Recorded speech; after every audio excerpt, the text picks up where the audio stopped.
Ostaje nam još jedno bitno uporište na kojem je također puno hrvatskih života izgubljeno, njihovo, a zove se Korita. Da. Oslobođena, eto, 7. prosinca, 3 dana prije nego što si bio teško ranjen u Donjem Čagliću. Teška bitka, treći pokušaj, puno ljudi tamo stradalo ranije. Isto jedno mjesto koje je postalo mitsko u zapadnoj Slavoniji. Da. Da, bile su teške bitke. Očigledno je neprijateljska živa sila bila odlučna na onu odsudnu obranu da se mora pod svaku cijenu obraniti, jer su vjerojatno bili svjesni padne Lovska, padne Jagma, Donje selo, ispod. Subotska je pala dan ranije već. Mislim da su to Županićevi pripadnici dijelovi prve rešili. I ovo, neka postrojba prve brigade zaposjeda, ali ovoga, naravno, ne iznenađujuće, očekivano nailazi na nevjerojatno jaki otpor neprijatelja, shvaćaš, a i zapovjednik operativne grupe Posavina, tad pukovnik, sad general Rudi Stipčić, traži nekoga da ode i da malo pripomogne pogurati da se to brže završi. I tak njegova je vizija bila da bi to trebalo biti ja. Ja s oduševljenjem, s postrojbom prihvaćam akciju.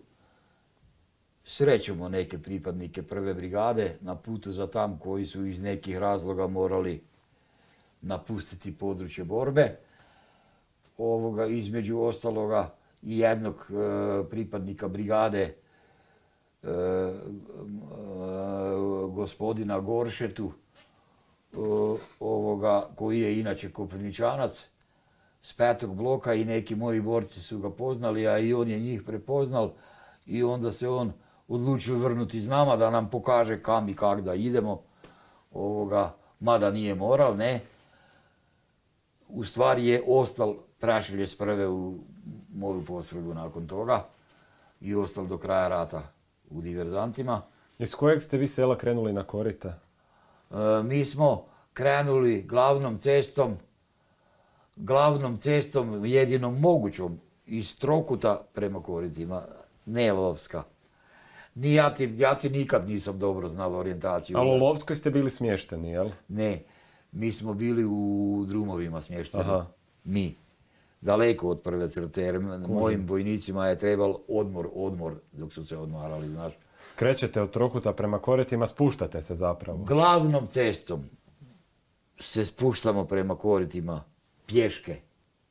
pješice, cijeli put, ali trčećim korakom. Brzo smo mi to prašli, tih par kilometara. To se dogodilo, kada je bilo, uspijevamo motivirati i zapovjednika oklopno mehanizirane postrojbe Tigrova da s jednim borbenim vozilom, tenkom T-55, krene u borbu. Tad sam prvi put u životu vidjel kaj znači učinkoviti hrvatski tenk i kaj znači panika na neprijateljskoj strani dok čuje, ma ne top i mitraljez, zvuk gusjenica dok čuje na asfaltu. Tog trena, dok smo uveli tenk u borbu, počelo je rasulo na neprijateljskoj strani. Svačaš? Mi smo ja sam izdal zapovjed jer je situacija bila vrlo grda i napeta i teške borbe su se vodile između pripadnika prve brigade i neprijateljskih snaga. Dobil sam informaciju prek radio uređaja otprilike u kojem dijelu. Kaj je najgore, to je bilo u zadnjoj trećini sela. Gotovo da je glavni dio sela je bil oslobođen. Ali se dogodilo nešto, nekakav puško-mitraljez iz jednog potkrovlja im je grde probleme zadal. Tu i priča o Draženu Regvaru i nekolicini ranjenih. Ispričaj nam je. Da, slijedi priča, ne.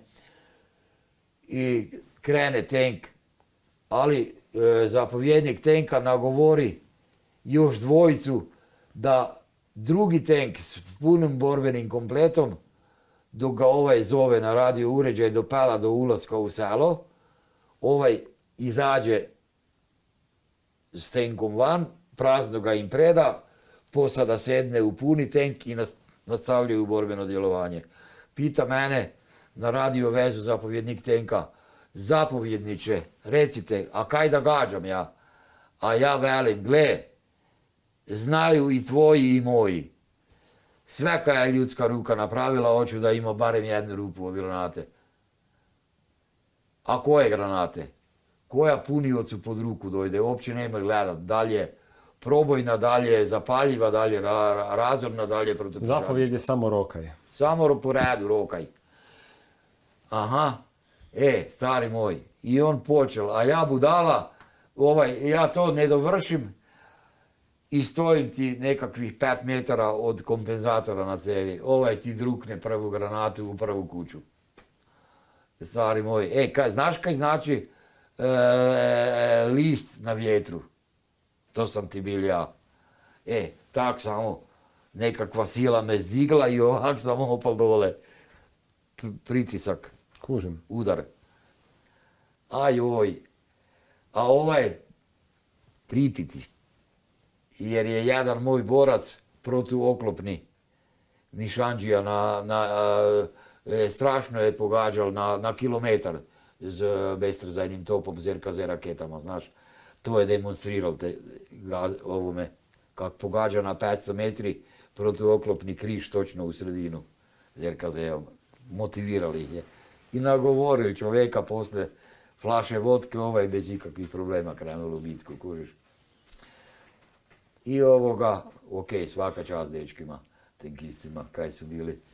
I akcija kreće, ide, ovi rokaju. I neki razlozi su bili, imal sam prisustvo naših lokalnih medija.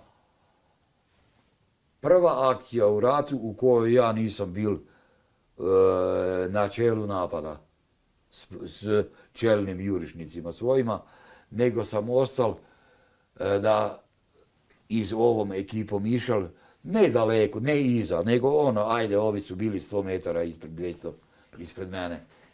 I slijedimo mi, stari moj, tenk roka, na radio vezu se čuje, napravi cenzuru, ako more.